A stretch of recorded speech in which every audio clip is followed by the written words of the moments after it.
નમસ્કાર મિત્રો, સ્વાગત છે તમારું અમારી યુટ્યુબ ચેનલ અજય કાયુઠિયામાં। તો મિત્રો, ગાંગીને માં મેલોડીએ સપને આવીને કહ્યું કે સવારે વહેલા તારી પાસે જે ભિક્ષા માંગવા આવે ને તેમની સાથે તું ચાલી જજે અને તેમની સેવા કરજે તો તેઓ તને વિદ્યા શીખવાડી દેશ। અને તેથી ગાંગી પાછી તેના બાબાની સાથે રહેવા ચાલી ગઈ અને જ્યારે વહેલી સવારે બાબા ભિક્ષા માંગવા ગયા ને ત્યારે ગાંગીને એક માટલીમાં એક વિદ્યાવાળું પાણી આપીને જાય છે કે ગાંગી તું આ પાણી જે કોઈ પણ માણસ કે જીવ જંતુ ઉપર છાંટીશ તો તે વ્યક્તિ ત્યાંનો ત્યાં જ ચોંટી જશે। અને આવું વિદ્યાવાળું પાણી આપી અને બાબા તો ગામમાં ભિક્ષા માંગવા ચાલી નીકળ્યા। પણ મિત્રો, આ ગાંગીને વિચાર આવે છે કે આ બાબાએ મને આ માટલીમાં જે પાણી આપ્યું છે અને શું ખરેખર આ કામ આવશે કે નહીં, અને શું તેઓ મને છેતરીને તો નથી ચાલ્યા ગયા ને। આવું વિચારી અને ગાંગીએ તો એ માટલીને હાથમાં લીધી અને પછી તે રાહ જોઈને બેઠી છે કે આ પાણીને કોની ઉપર આજમાવું। અને આમ વિચારી રહી છે અને એવા જ ટાણે તેની નજર એક હરણ ઉપર પડી અને તેથી ગાંગી તે હરણ ઉપર પાણીના છાંટા નાખવા માટે સંતાઈને જાય છે અને પાછળ જઈ અને હરણ જ્યાં ચરતું હતું તેની ઉપર પાણી છાંટ્યું અને જેવું પાણી છાંટ્યું ને ત્યાં તો તે હરણ ત્યાંનું ત્યાં ચોંટી ગયું। અને પછી તો ગાંગીએ એ હરણના હાથ મૂકી અને કહ્યું કે હે હરણ, તું કેટલું સુંદર છે અને આમ તો તું આમ મને અડવા પણ ના દે, પણ તને ખબર છે ને કે હું કામરૂદેશની વિદ્યાઓ દ્વારા તને ચોંટાડી દીધું છે અને આજે તો હું આ વિદ્યા શીખેલી નથી, પણ જ્યારે હું આ વિદ્યા શીખી જઈશ ને ત્યારે એક દિવસ આ આખા જંગલને હું આવી રીતે ચોંટાડી દઈશ। અને પછી ગાંગીએ આ હરણને ફરી પાણીની અંજોડી છાંટી ત્યાં તો હરણ ત્યાં ચોંટેલું રહ્યું પણ તે હલ્યું નહીં। તેથી ગાંગી ગભરાણી રણાને હવે કેવી રીતે પાછું સાજું કરવું, પણ હવે તેના હાથમાં ન હતું। તેથી તે ઝૂંપડીએ જઈ અને બાબાની રાહ જોઈને બેઠી છે અને આમ કરતા કરતા સંજાટાણું થયું એટલે બાબા ઘરે આવે છે અને ઘરે આવીને જોઈએ છે તો ગાંગી ઉદાસ થઈને બેઠી છે। તેથી બાબા કહે છે કે બેટા, આમ ઉદાસ કેમ બેઠી છો, તને કાંઈ થયું છે? ના બાબા, એવું કાંઈ નથી। ત્યારે બાબા કહે છે કે તો શું તારા ગામના નરાધમો પાછા આવ્યા હતા? કે ના બાબા, એ તો આવ્યા જ નથી। અને ત્યારે બાબા કહે છે તો કે બેટા તને શું થયું? ત્યારે ગાંગી કહે છે કે બાબા, તમે મને જે પાણી આપ્યું હતું ને એ મેં એક હરણને છાંટ્યું હતું તો તે હરણ ત્યાં ચોંટી ગયું છે અને તે હલી પણ નથી શકતું બાબા। અને ત્યારે બાબા કહે છે કે ક્યાં છે એ હરણ, મને બતાડ। અને ત્યારે ગાંગીએ એ બાબાને એ હરણના પાસે લઈ જાય છે અને પછી બાબાએ એ હરણ પર પોતાનો જમણો હાથ મૂક્યો અને એ હરણ અચાનક ભાનમાં આવી ગયું અને જાણે ભર નીંદરમાંથી જાગી અને ભાગ્યું હોય ને એમ ત્યાંથી ભાગી જાય છે। અને આ જોઈને ગાંગી ખૂબ ખુશ થાય છે અને બાબા કહે છે કે બેટા, આ અબોલા પ્રાણીઓને આમ હેરાન ના કરવા જોઈએ, તેમના બચ્ચાઓ પણ તેમની રાહ જોઈને બેઠા હોય છે। અને ત્યારે ગાંગી બોલી કે બાબા, તમે આવી તો કેટલી વિદ્યાઓ જાણો છો? ત્યારે બાબા કહે છે કે ગાંગી, મને તો પશુ પક્ષી અને જાનવર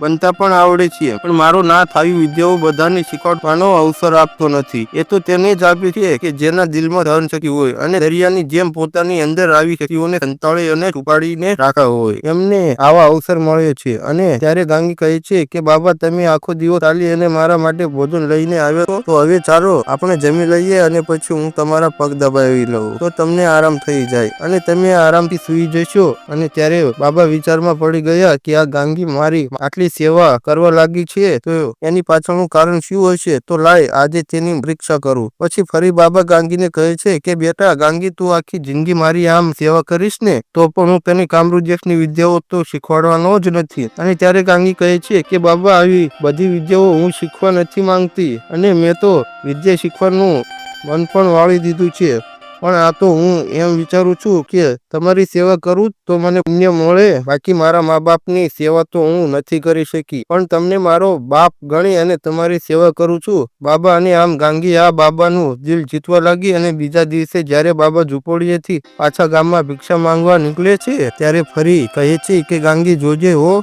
માટલામાં જે પાણી છે ને વિદ્યાવાળું એને તારી પાસે જ રાખજે। કે ભલે બાબા, આટલું કહી અને બાબા ગાંગીના ગામના સીમાડેથી નીકળ્યા। અરે પહેલા 4 ગામના માણસો ફરી વાર આ બાબાને જોઈ જાય છે અને પાછા મનમાં ને મનમાં એકબીજાને કહે છે કે આજે બાબા ફરી આ ગામ તરફથી નીકળી ગયા છે, તો ચાલો આજે તો ફરી વાર તપાસ કરીએ, કદાચ એ ગાંગી આ બાબાની ઝૂંપડીએ પાછી આવી હોય।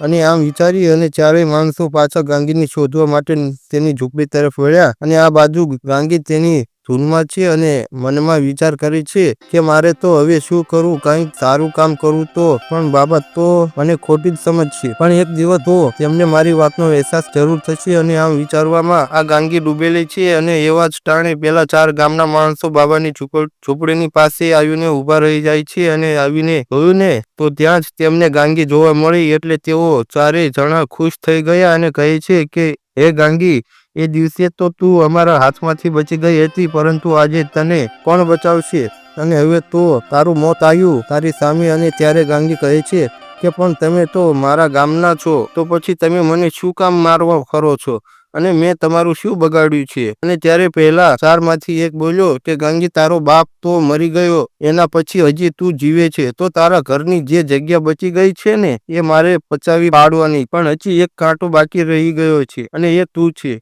અને ત્યારે બીજો બોલ્યો કે તું જ્યાં ગામ છોડીને ગઈ હતી ત્યારે તું એમ બોલી હતી ને કે એક દિવસ તો તું પાછી આવશે અને આ ગામને તહેસ તહેસ કરી નાખી, તો હવે તને જ જીવતી રહેવા નથી દેવી, તો પછી તું ગામને હેરાન કેવી રીતે કરી? અને આમ કહી અને આ 4 માણસો જ્યારે ગાંગીને પકડવા આવ્યા ને ત્યારે ગાંગી જોઈએ છે તો બાજુમાં જ પેલી પાણીની માટલી પડી હતી અને તેને હાથમાં લઈ અને આ 4 માણસો ગાંગીને પકડે એ પહેલા તેમના ઉપર પાણીના છાંટા નાખી દીધા. અને જેવું માટલીનું પાણી આ 4 અડ્યું ને તેની સાથે તો આ 4 માણસો ત્યાં મૂર્તિની જેમ ચોંટી ગયા. અને પછી તો ગાંગી ત્યાં ખૂબ હસી અને કહે છે કે તમે મને મારવા માટે આવ્યા હતા, પણ હવે ખબર પડી ને કે આ તો ગાંગી છે, પણ ગાંગી વિફરે ને તો કાળો ઘેર વર્તાવે છે. અને આજે તો તમને ખાલી મૂર્તિ જ બનાવીને ચોંટાડ્યા છે, પણ સમય આવે ને ત્યારે આખા ગામને આ રીતે ના ચોંટાડું તો મારું નામ પણ ગાંગી નહીં. અને મિત્રો પછી તો ગાંગીને તેના બાપુ યાદ આવ્યા, તેથી તે ભાવુક બની જાય છે અને એક લાકડાનો ધોકો લઈ અને ગાંગી આ ચારેયના માથા ઉપર માર મારે છે અને કહે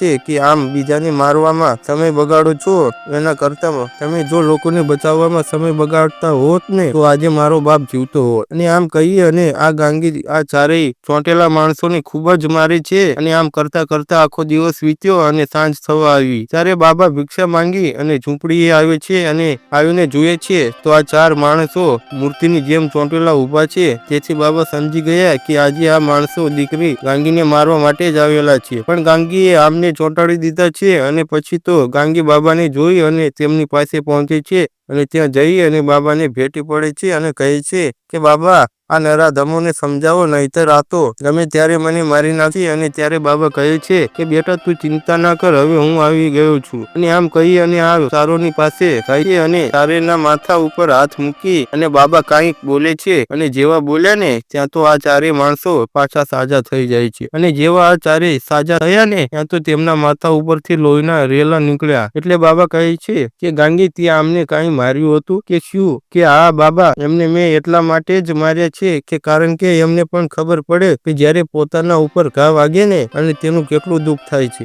એ તેમને ખબર પડે, એ માટે મેં તેમને માર્યા છે. અને ત્યારે પેલા 4 માણસો કહે છે કે બાબા, આજે તમારી કૂટનીતિથી ભલે આજે અમે માર ખાઈ ગયા, પણ જ્યારે પણ અમને અવસર મળશે ને ત્યારે આ ગાંગીને અમે છોડવાના નથી. અને ત્યારે બાબા કહે છે કે તમારામાં તાકાત હોય ને તો આ ગાંગીને આંખ લગાવી જોજો, અને જો મારું મગજ ગયું ને આ ગાંગીને જો કાંઈ થયું ને તો અહીંયા બેઠા બેઠા મારીશ ને તો તમારું આખું ગામ ઉડાડી મૂકી, માટે મને શાંત રહેવા દો, તો એમાં તમારી અને તમારા ગામની ભલાઈ છે, બાકી જીવો અને જીવવા દો. અને તમારા જેવા પાપીઓના કારણે અમારી ગાંગી આઝાદ થઈને રહી નથી શકતી. અને ત્યારે આ 4 જણા ત્યાંથી નીકળી જાય છે અને ગાંગીની સામે જોઈને કહેતા જાય છે કે આના પછીનો વાર તારા માટે ખૂબ જ ભયાનક હશે. અને આટલું કહી અને તેઓ નીકળી ગયા. પણ આટલું સાંભળતાની સાથે તો આ ગાંગી રડવા લાગી અને કહે છે કે બાબા, હવે મારે મરી જવું છે અને આમ મને આ લોકો જીવવા નહીં દે, એના કરતા તમે મને મારી નાખો તો હું સુખેથી મારા મા બાપ જ્યાં ચાલ્યા ગયા છે ને ત્યાં ચાલી જાઉં અને ત્યાં તો આરામથી રહી શકીશ. અને ત્યારે ગાંગી આટલું બોલીને ત્યારે બાબા કહે છે કે બેટા ગાંગી, તારે ડરવાની કોઈ જરૂર નથી, કેમ કે હું છું ને તારી સાથે, તો બેટા તું રડીશ નહીં. અને આવા તો દુશ્મનો હરેકને હોય છે અને આ દુશ્મનોથી ડરવાનું ના હોય, પરંતુ તેમનો સામનો કરવાનો હોય. અને મિત્રો આમ પેલા 4 માણસો ચાલતા ચાલતા પોતાના ગામના ચોકમાં આવે છે ત્યારે હર કોઈ તેમના ગામના માણસો આ 4ને જોઈએ છે તો બધાની હાલત ખરાબ છે અને શરીર ઉપરથી લોહી વહી રહ્યું હોય છે. ત્યારે આ જોઈ અને 2 4 6 10 એમ કરતા કરતા ત્યાં ગામના ઘણા બધા માણસો ભેગા થવા લાગ્યા અને કહે છે કે અલ્યા આ શું થયું અને તેમને કોણે માર્યા અને તમારે તમારી હાલત આવી કેમ છે? ત્યારે પેલા ચાર જણા કહે છે કે આપણા ગામમાં હવે આપણો દુશ્મન પાછો આવી ગયો છે અને હવે તે જવાબ આપવા માટે તૈયાર થઈ ગયો છે. અને ત્યારે ગામના માણસો કહે છે કે પણ એ કોણ છે અને તમને કોણે માર્યા છે અને તમે શું કામ આવું કર્યું છે? ત્યારે પહેલા ચાર માંથી એક બોલ્યો કે અમને પહેલે આપણા ગામની ડાકણ જે ગાંગી હતી ને એ ગાંગીએ માર્યા છે અને તેણે એમ પણ કહ્યું છે કે એક દિવસ હું આ ગામમાં જરૂર પાછી આવીશ અને આ ગામને તહીશ નહીશ કરી નાખીશ અને ત્યારે કોઈ મારા હાથમાંથી બચી નહીં શકે અને એણે એમને આજે મારી અને અધમુઆ કરી નાખ્યા છે અને કોણ જાણે એ હવે કેટલાઓને મારશે. અને આમ આ ચાર ગામમાં ગાંગીના વિરુદ્ધ લોકોને ભડકાવી રહ્યા છે અને હવે તો આખું ગામ ગાંગી ઉપર ગુસ્સે થઈ ગયું છે અને કહે છે કે હવે તો ગમે તે થાય પણ આ ગાંગીને મારી જ નાખવી પડશે. તો હવે એમને બતાવો કે આ ગાંગી રહે છે ક્યાં અને એ અત્યારે શું કરી રહી છે. અને ત્યારે આ ચાર જણા કહે છે કે આ ગાંગી આપણા ગામથી દૂર એક બાબાની સાથે રહી છે અને ત્યાં રહી અને ગામને મારી નાખવાની યોજનાઓ બનાવી રહી છે. અને ત્યારે આ બાજુ ગામના બધા જ માણસો હથિયાર સાથે ગાંગીને મારવા માટે તૈયાર થયા છે અને કહે છે કે કાલ સવારે ઉગતા સૂરજની સાથે